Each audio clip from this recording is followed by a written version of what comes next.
Welcome to Caffeine Fix PHX. Coffee shops have been the center of world change forever. And so we want to go back to where it's a place where you go, you have a delicious beverage, because it makes it easier to have a conversation when you have a beverage in your hand. It just does, you know? Powered by the inspiration of literary genius, juxtaposed against the rush of modern-day society, this fledgling coffee business might seem to be stepping backward, yet all the while stumbling forward. Fueled by hard work, long-term perseverance, lots of conversation, and a big dream. My name is Brandon Ray. I am a owner, founder of Inkledo, right? So there's two of us running Inkledo right now, and I am the coffee roaster. And so the main aspects of our business now is coffee and then our podcast. I'm going to talk about our new coffee, the Columbia Garzon. Garzon? Because this Saturday was the first time I've actually had an opportunity to taste it. Mm-hmm. And I was really, really impressed by it. So AJ, my partner, does the podcast primarily, and I run the coffee side of it. Our whole goal in roasting is to have no bitterness, right? So anti-bitterness, and then try to make it as sweet as possible. But for this one, this is like our drinker. This is our main one right now. So we want a good solid chocolate base, and then I pull it on the early end of development so that the acidity is still nice and bright on there. So you kind of have that orange, that citrus at the end to kind of clean the palate off. You're roasting for something specific here, aren't you? So yeah, so I am trying to make it sweet. I don't want you to have to put cream and sugar in my coffee. I want it to be good enough to stand on its own. I get it, there's people who like cream and sugar, mainly because that cream adds a little bit more body. I'm not hating on that at all, right? But my goal is that if you had to use 3 Splenda on my coffee, hopefully you only use 1, or none at all would be the goal, right? So we're trying to get it sweet, but then again, you know, like have that in my yard, make sure that we got it nice, full-bodied with that chocolate base, and then, you know, not take it too far into second crack so that we lose the acidity, because that acidity is going to be what breaks down first in that as you take it darker and through development. So like our cold brew, we develop a little bit longer. We take that farther because we don't want acidity in our cold brew. We want it to have a strong base, but not, once you cold brew, have it come out sour or anything like that. So we take that one farther to kind of get it a little bit darker, a little bit more basey than acidic. So You got a unique spin on how you're marketing this whole thing. Kind of break that down for me. So yeah, we're doing the coffee business very different. Coffee is a commodity, right? It's traded as a commodity, but I think we all view it as a commodity. So it's just I give you money, you give me a thing, and then I go. And we're trying to change that. We're trying to go to old world coffee shop. You know, the coffee shops back in the day is where politics, philosophy, religion, everything was discussed in the coffee shop or the tavern or the pub or the wine house, you know, wherever in the world you were. I mean, the part of the Revolutionary War here, the sugar tax was, you know, argued about and started the war in a coffee shop. You know, like coffee shops have been the center of world change forever.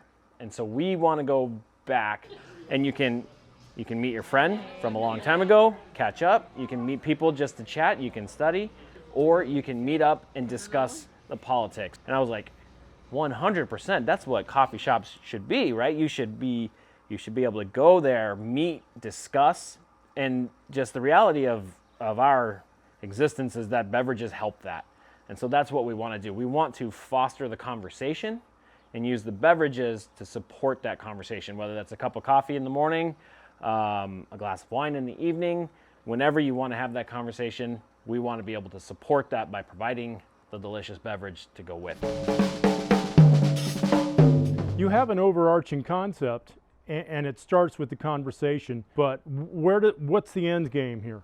Our vision is to have, right now is, I would love to have 3 retails and a full roastery, right? So meaning serving wholesale to both the retail shops, but then also other restaurants and things like that. The reality is that in order to have impact on the community, you have to sell coffee. or beverages, whatever it is, you got to make money to be able to have that impact. And if 3 is where we need to go to get that, that's kind of where we set it. But in all honesty, say we open up one beautiful shop and it's producing everything that we need, then we'll be good, But we figured we'd set it out there and drive towards that. And if we're directed somewhere else, then we'll follow that. But that's our vision for now. Let's talk about your collaboration with Throne Brewing. Kind of a unique pop-up situation every Saturday. Because we are so ingrained in the other beverages, right, beer and wine, it was very natural for us to look around. So we were at farmers markets or a farmers market. It wasn't the target audience for us. We weren't having conversations with people. It was very transient. So people go to farmers markets to just kind of cruise. So we wanted to find a place where we could sit down, talk to people, have a restroom, be inside, away from the heat, because the summer markets are not fun. We know. Yeah, they're not fun at all. And so we wanted to be inside where there's AC as well, right? So that all of those things. And because we're kind of, we pay attention to the brewery scene, they don't open till 11 mostly, right? There's not a lot of breweries that do breakfast. So I saw that as an opportunity to say, hey, you can make a little money off us. We can have this place. We won't interfere with your business. So hopefully we're drawing more attention to your business during hours that you're not even there. And, hopefully it's a win-win. I went to Throne, and Carlos was able to just kind of see through it and said, yeah, that's a good idea. I really like that. And he said, yes, kind of right there. So then we were in business, and we discussed it, how we were going to work out, how we were going to pay rent, if you'll call it that. Figured out how it was all going to work out, and then it's been a great partnership. Like, we talk to him. He's used our coffee in some of his beers now, which is super exciting. It's nice to talk to somebody operating a business. So if I have questions, I saw he's rebranded and he's doing a lot of things, so I can go in there and be like, hey man, what are you doing about, why are you thinking this and that versus this? And he'll talk to me. And so it's been awesome to be able to be around somebody and learn. And then there's, kind of a proof of concept with Pear Cup Works out on the east side. They are in cider core, and they're a level ahead of us right now. So he's kind of actually building in a bar, which is super cool. And I reached out to him and was like, hey, just kind of picked his brain a little. I haven't met him yet. I really want to. Well, probably considered the foremost barista in town too. Yes, I would agree. But he was very willing to talk to me, and so I'm very grateful for the people that I've talked to. Interacted with a few who were, kind of like the golem, protecting their precious secrets of coffee. And I was like, well, there's not a whole lot of secrets in coffee. Everybody kind of knows it. So, but we've been very fortunate to talk to these people and them talk back to us. And so, the community helping us has been huge. But he kind of told us how they're set up and what they're doing. And so that kind of gave me a framework to operate on, so that when I'm talking to Carlos at Throne, said, hey, this is kind of happening. His proof of concept also helped us move towards that realm as well. For those of us who aren't really that familiar with the whole C.S. Lewis, J.R.R. Tolkien kind of think tank, for lack of a better term, Yeah, that's pretty good term, and thus the inspiration for your name, kind of open that door. Yeah, so I'm a big C.S. Lewis fan. My partner AJ, who's my cousin, is a big Tolkien fan, and so they had a group called the Inklings. They met at a pub. And it was just kind of like a group that met. They would discuss their writings. Like the Lord of the Rings was bounced around in that group, and the feedback was given to that as it was being published. So was a lot of Lewis's writing. Lewis actually converted to Christianity through the conversations that happened in the Inklings. And so that had a huge impact on me.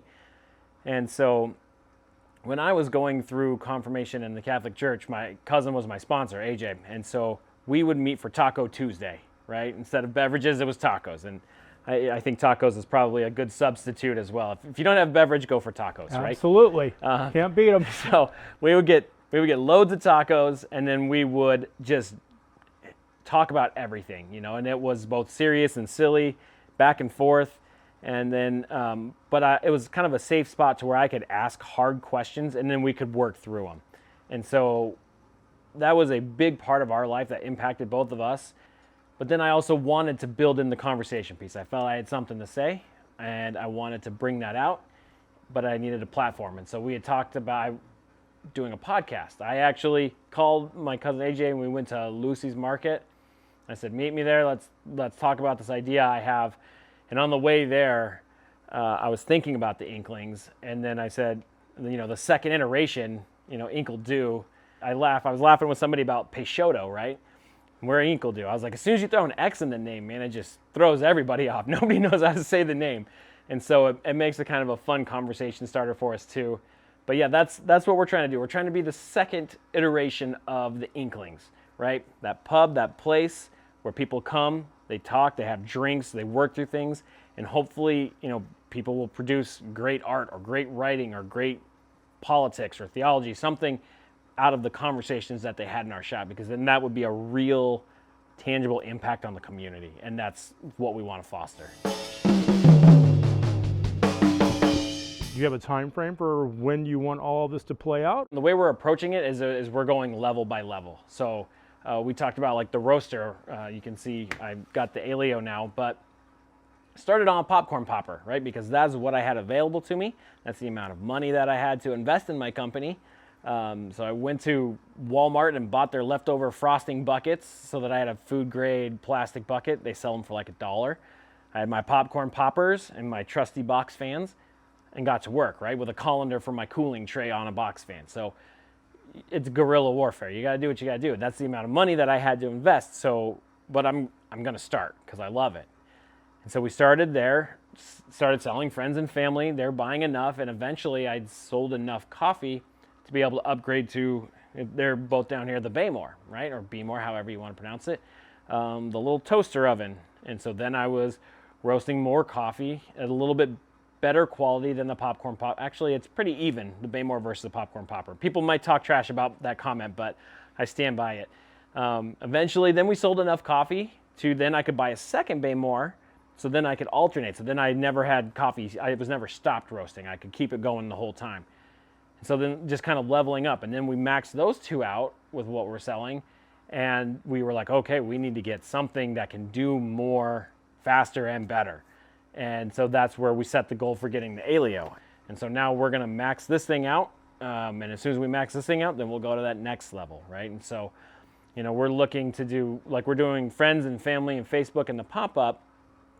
And now we're trying to find, hey, where can we find maybe a commercial customer, like a little bar restaurant that serves coffee. Start small and start that wholesale game, which will take us to the next level. And then and then just keep building. And if we hit a ceiling, then find a way to break it open and then go to that next level and just keep leveling up. And as the cash flow comes in, that cash flow will determine how far we can take it to the next level. And that way it's safe for my family, but it's also durable, right? So it'll take longer. It'll take a lot longer, to be honest with you. But once we do open a shop, we will have already had enough business in place that our cash flow is paying for that rent. So we're learning as we go too, right? I'm learning marketing. I'm learning sales. I'm learning finances. I'm learning all of these things at a pace that's not going to put my company out of business or risk my family at the same time. And AJ and I are both on board for that approach because there's a lot to learn. And starting a business is hard. It's very hard.